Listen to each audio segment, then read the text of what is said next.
Disclaimer, this is a voiceover and not my own. I'm too shy for that.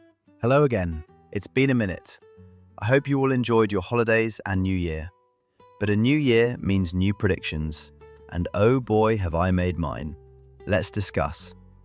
I tried to keep a balance of within the realm of possibility and off the rails batshit insane, but I fear it might not be as balanced as I thought. I made my chart in the style of a bingo board rather than a list, as everyone loves bingo, and it makes for a fun time when you have a few mates with their bingo sheets of predictions. Slowest game of bingo, but I digress. We started off the predictions strong with Perez F1 explained or adjacent content. This of course is inspired by Bottas being our main source of Mercedes content last season. This one is more a fun prediction than it is a serious one. It would be fun to see Cadillac engaging on social media in the way we've seen other teams in the past engage with fans. Alonso retires. This one can go either way.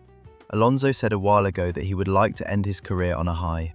So if the team does well, he would rather call it a day as opposed to finishing low on the ladder and go for another round. If the reports are to be believed, it's entirely possible the Aston Martin car this year will be a constant podium contender compared to recent years. Plus, he is expecting his first child, which will probably influence his choice a tad more. Max Mercedes rumours.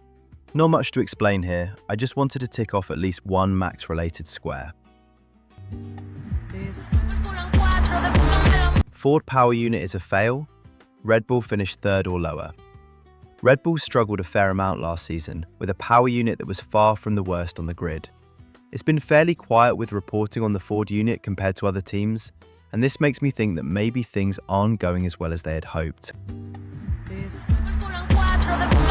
Hadjar retains his seat for 2027. This one I wrote down for a few reasons. First of all, the toxic combo of Marko and Horner are no longer in the equation, so there isn't as much pressure on Hadjar's shoulders compared to those before him in that seat. He's also got the benefit of new regulations, essentially putting everyone on a fairly level playing field, as well as the connection with Laurent as team boss. I think because he has that room to grow and adjust, he won't have the mindset to try and immediately be equal to Max, which is super beneficial to Hadjar, considering his age. George moved under braking Russell.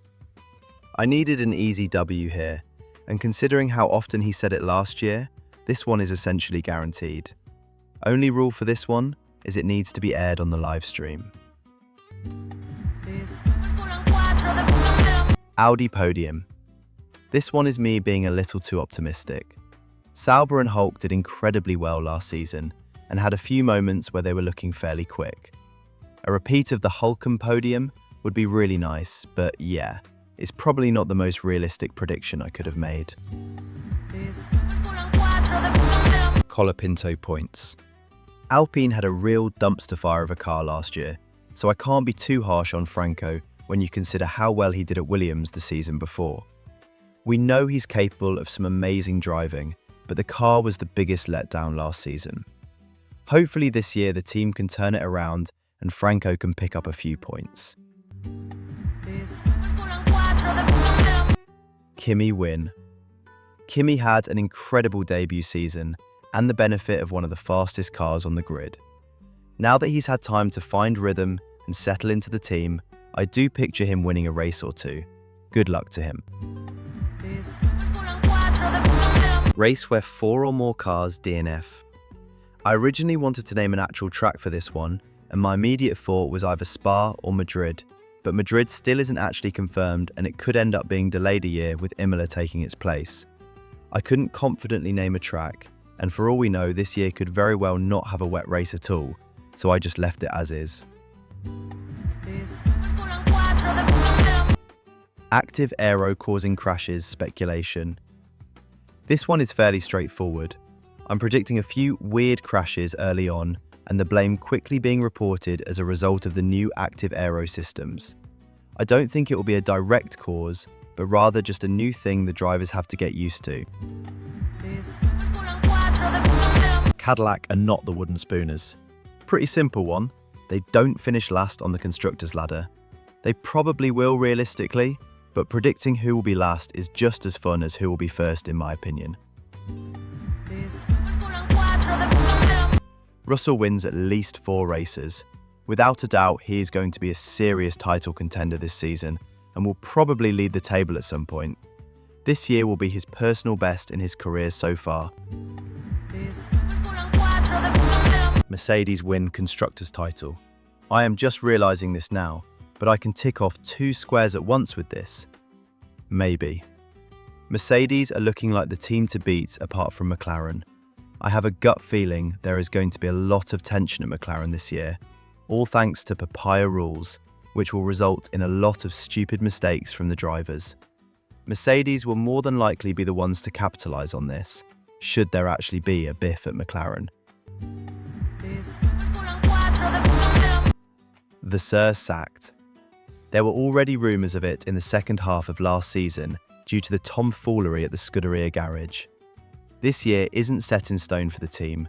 They very well could surprise us all, but I am not holding my breath by any regards. This year might be the tipping point, but not the cultural reset the team desperately needs. But with Fred being the scapegoat as a result of sheer mismanagement from those above him. McLaren doesn't hold on to constructors.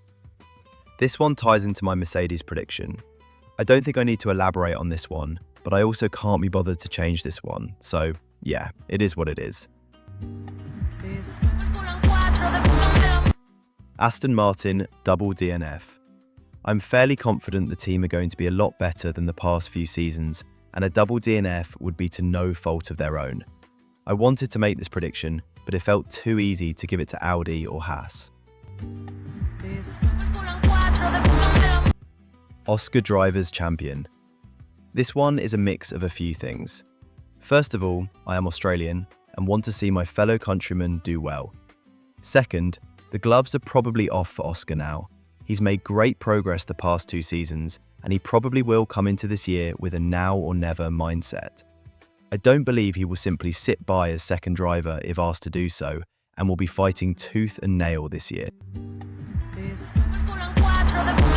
Leclerc outscores Hamilton. This one is fairly simple. Don't really need to explain this one further. Williams win. I can dream, and the team has made incredible progress, so I do genuinely think this one is possible, considering how much the team has been preparing for this season and regulation change. Oscar Oz GP podium. This is just me hoping he can break the curse of no Aussie ever having stood on a home podium. Crash Happy Lindblad causes major incident. This should be self-explanatory, especially to those of you who have seen F2 and F3. Carlos back to Ferrari rumours. Ferrari are not going to have a good time this year, and the Carlos being dropped conversation will come up again for sure, along with talks Lewis retiring, Charles leaving, or both, which leads me into the last prediction. Driver leaves Ferrari. This can be either of them. Lewis seems like he's had enough, and Charles had enough 6 seasons ago, but also has a mad case of Stockholm Syndrome. I think this might be the season where it actually happens and a driver leaves willingly. Who it might be though is well and truly up in the air, but we should have a clearer picture of how the season is likely to pan out after testing and the first few races. So that is how my predictions look for this year. Let me know what you guys are thinking will happen this year, and if you agree or disagree. I'd love to hear your opinions. With that, stay hydrated, be kind to yourself, and I will see you guys again soon.